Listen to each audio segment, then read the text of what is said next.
काय चाललंय? काही नाही, सहजच. बरं, जेवलीस ना तू? हो, नाम्याने व्यवस्थित वाढलं ना तुला? व्यवस्थित वाढलं. तू कुठे होतीस? आग्राचे एक मेंबर आहेत ना, त्यांना भेटायला गेले होते. हे बरं झालं तू इथेच असते. तुझ्याकडे जरा काम होतं माझं. बोला ना, हे काय काम होतं? पुण्याला जाऊन यायचंय. जाशील का? हो, म्हणजे जायला काहीच हरकत नाही आई, पण एकदम पुण्याला, आणि तेही मी. त्रास होईल का तुला? नाही आई, आपल्या माणसांचं काम करायला त्रास कसला त्यात? नाही, म्हणजे मी तन्मयलाच सांगणार होते, पण नवीन नोकरी आहे ना त्याची, त्याला रजा वगैरे मिळणं कठीण जाईल. आणि काम असं आहे की कदाचित एखाद दिवस तिथे राहावं लागेल. खरं म्हणजे काम माझं आहे, मीच जायला हवं.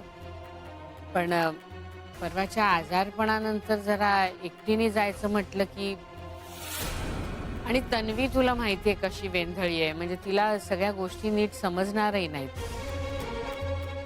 म्हणून तुला विचारत होते. मी पुण्याला गेले आणि इथे नंदिनीने पुन्हा काही घोळ घातला तर? जमणार नाही का तुला?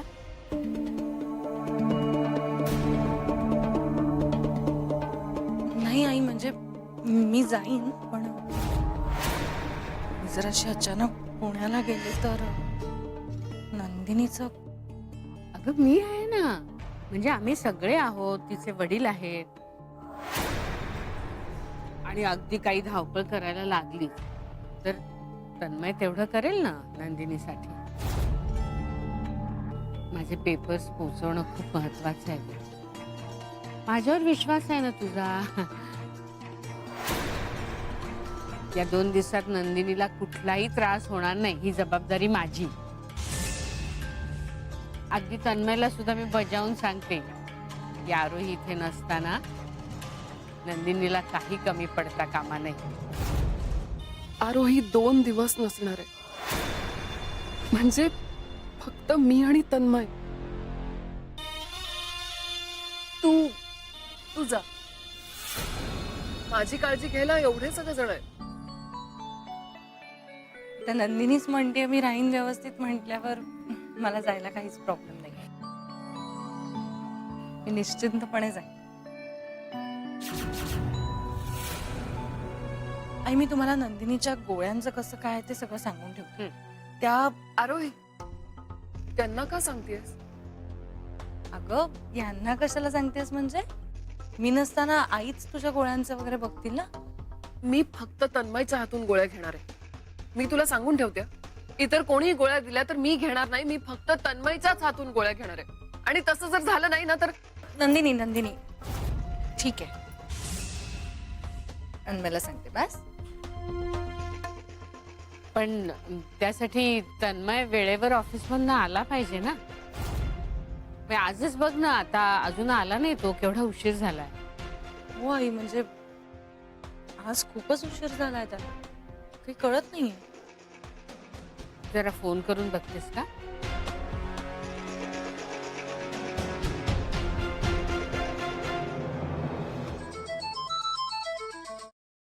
अरे बोल. तन्मय, अरे कुठेस तू? किती उशीर, दिवसभरात एक कॉल सुद्धा केला नाहीस तू. अगं हो, सकाळपासून बिझी होतो. इनफॅक्ट अजूनही काम संपलेलं नाहीच आहे. पण मग किती वाजता निघणार आहेस तू? जेवायची थांबलीये मी तन्मय. बहुतेक मला आज रात्री ऑफिसमध्येच थांबावं लागेल. तू काळजी करू नकोस, मी इथे ऑफिसच्या कॅन्टीन मध्ये खाईन काहीतरी. बरं ठीक आहे, पण मी काय म्हणते तन्मय, सकाळी थोडा लवकर येशील ना? नाही म्हणजे मला उद्या सकाळीच बाहेर जावं लागतंय म्हणून. बाहेर? सकाळी सकाळी? जरा पुण्याला जायचंय मला. अच्छा, पुण्याला? काय आग्र्याची ब्रँच वगैरे उघडतीस की काय तिकडे? काही काय तन्मय, तुला न विचारता एवढं मोठं पाऊल उचलेन तरी का मी? अरे, आईंच्या एका कामासाठी जायचंय पुण्यात. बरं, तू सकाळी जर आला नाहीस तर आपली भेट सुद्धा होणार नाही ना, म्हणून बोल. मी नक्की प्रयत्न करतो. आता ठेव, खूप काम आहे. बाय. बाय. काय म्हणाल तन्मय? त्याला आज ऑफिसमध्येच राहावं लागणार आहे. उद्या सकाळीच येईल तो घरी असं म्हणाला. हो का?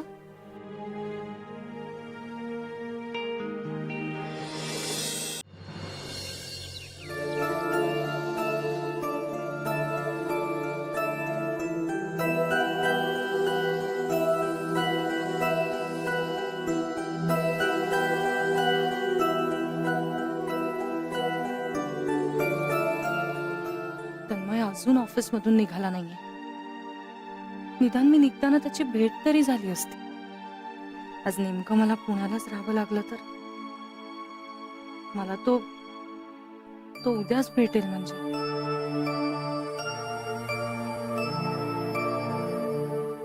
अरे आरोही, झाली का बॅग भरून?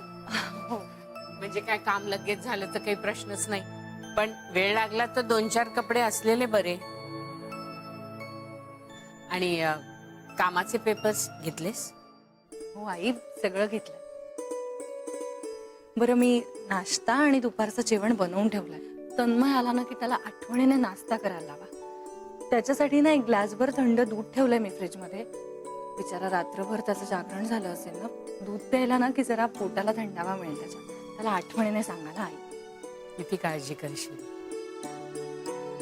मी आहे त्याला हवं नको बघायला. हं? तुमची काहीच गरज पडणार नाहीये.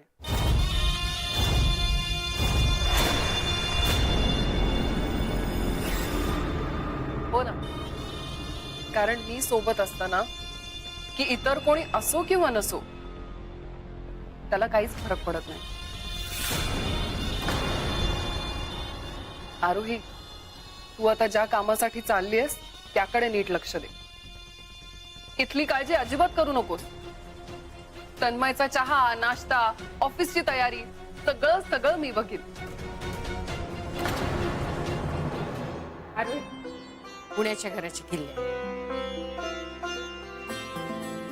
तिथे गेलीस की आपल्या सोसायटीच्या सेक्रेटरीला भेट. ते तुला कामाबद्दल सगळं सांगते. आई, तुम्ही नका काळजी करू.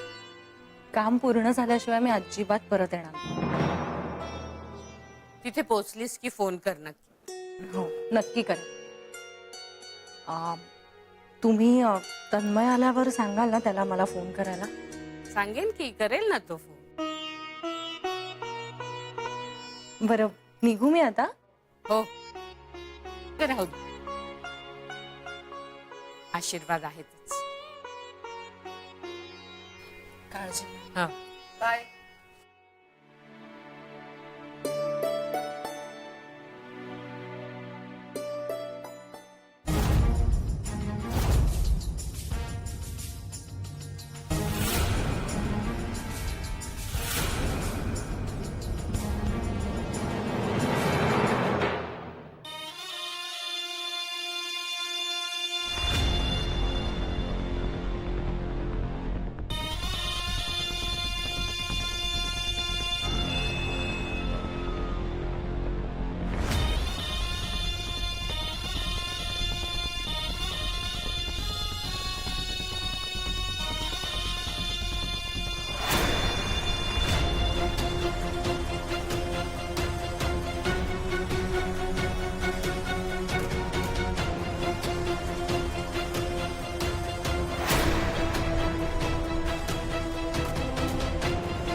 तुला माहितीये,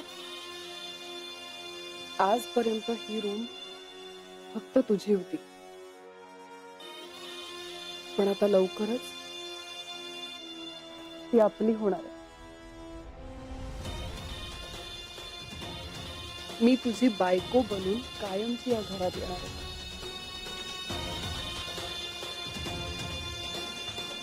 आणि त्याची झलक या 2 दिवसात तुला दाखवणार.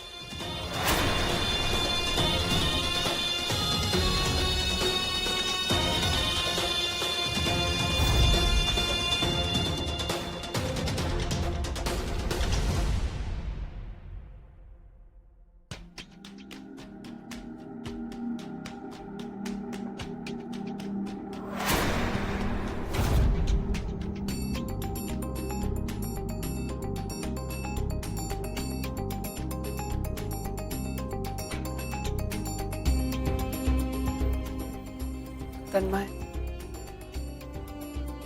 माझ्या बरोबर वेळ घालवल्यावर खूप गोष्टी तुझ्या लक्षात येतील. तन्मय, तुला हे समजेल की तुझ्या बरोबर आयुष्य घालवायचं माझं स्वप्न हे तुझ्या आत्ताच्या संसारापेक्षा कितीतरी जास्त पटीने सुंदर आहे. खरंच. ए प्लीज लवकर ये ना, मी सरप्राईज देणार आहे तुला.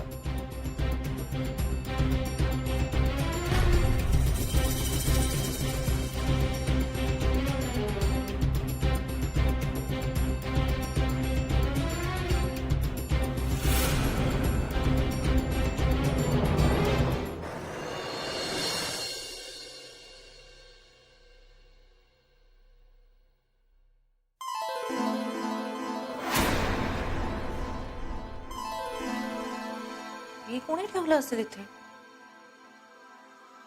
सध्या तर या घरात कोणीच राहत नाहीये.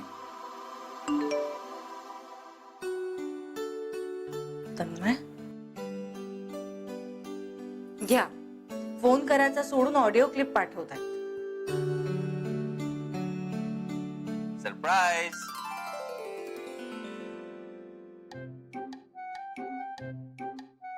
ते माप तू ओलांडावस म्हणून ठेवलं आहे.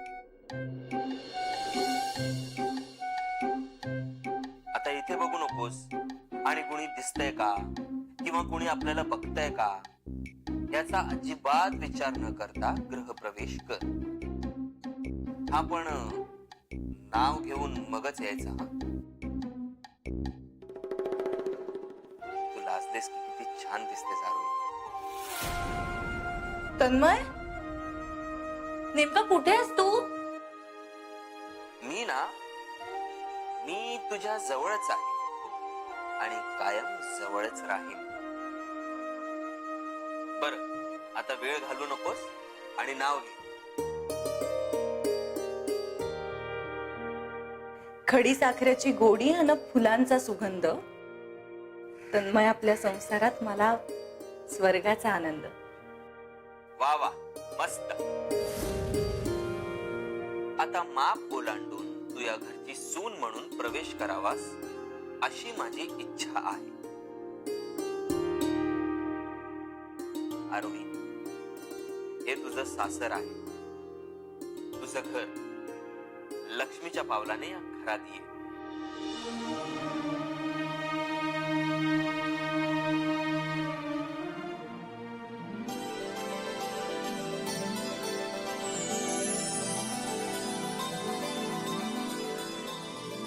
आरोही, आता डोळे मिट. तुझ्यासाठी आणखी एक सरप्राईज आहे.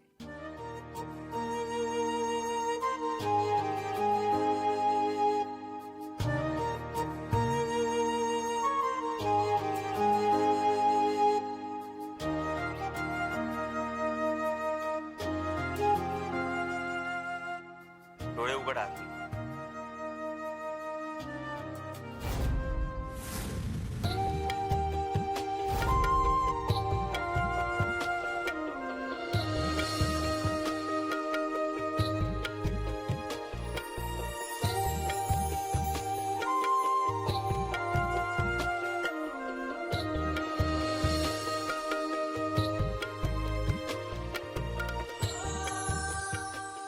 तन्मय, तू इथे?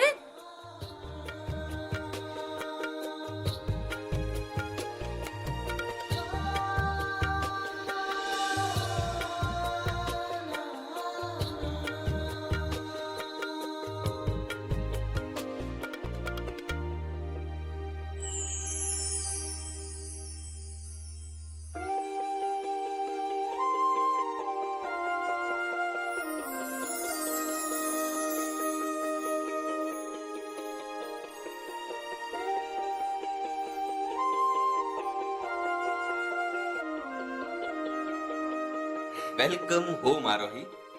ह्या घरात गृहलक्ष्मी म्हणून तुझं स्वागत आहे. हो, पण हा हा सगळा काय प्रकार आहे? तू आधी आत तर ये, तुला सगळं सांगतो. ये. हो, माझी बॅग. मी घेतो. चल. तू चल, चल. ऑफिसला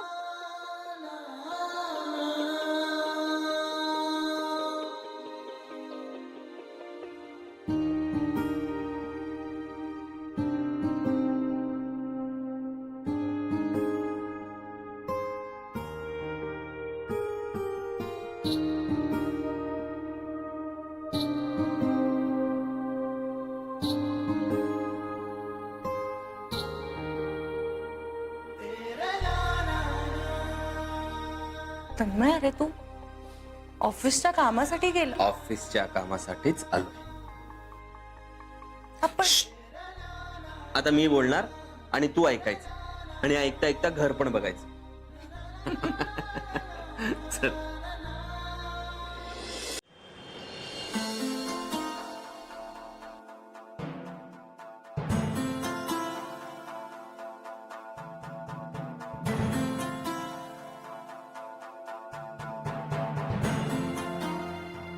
कोणाची वाट बघतेस काय? मी कोण येणार आहे? कुरिअर वाला, पोस्टमॅन? हा नाही, तुझा क्लायंट येणार असेल, तो परवा आला होता तसा नाही.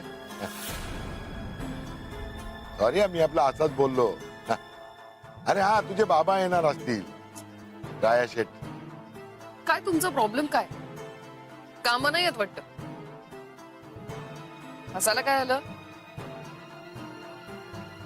मी माझ्या तन्मयची वाट बघते. तो आता ऑफिस मधून कुठल्याही क्षणी आहे. तन्मय इकडे येणार आहे? अर्थातच इकडेच येणार. आणखी कुठे जाणार? काय बोलतोय? म्हणजे तुला कायच माहिती नाही?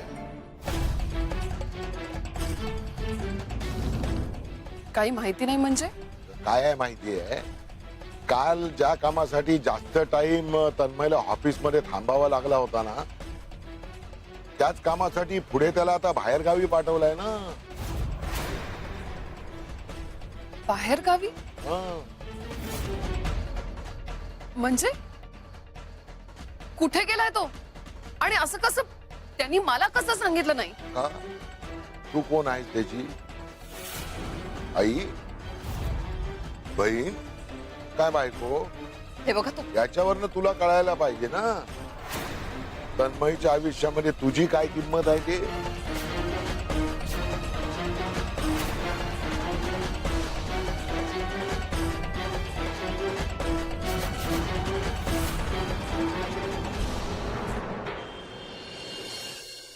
काय मालकीणबाई, आवडलं का घर?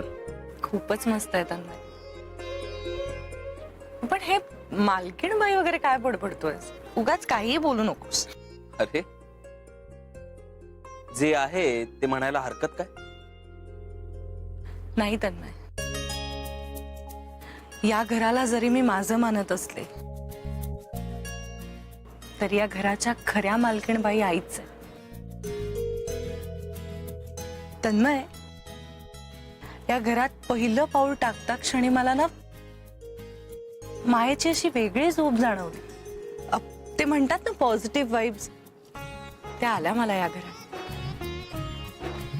आणि हे घर स्पेशल असण्याचं आणखी एक कारण आहे माझ्याजवळ. आणखी एक कारण? काय?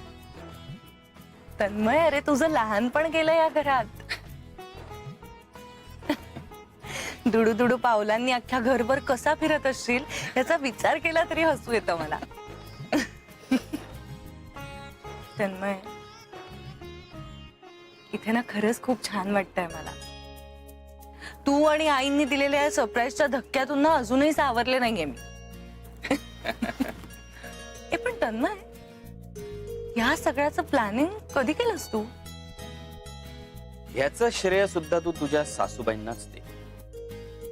म्हणजे? अगं, मी इथल्या कामाविषयी आईला सांगितलं तर आईने सुचवलं की हे 2 दिवस तुम्ही एकत्र घालवावे. त्यानिमित्ताने आपल्या दोघांना जरा मोकळा वेळ मिळेल.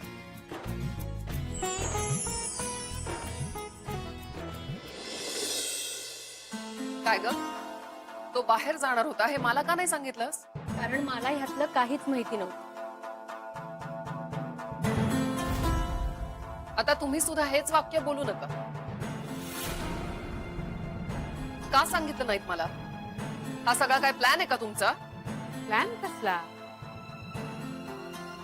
त्याला अचानक काम निघालं, आरोही इथे नाही म्हणून त्यांनी मला फोन करून कळवलं. विषय संपला. विषय माझ्यासाठी संपलेला नाहीये.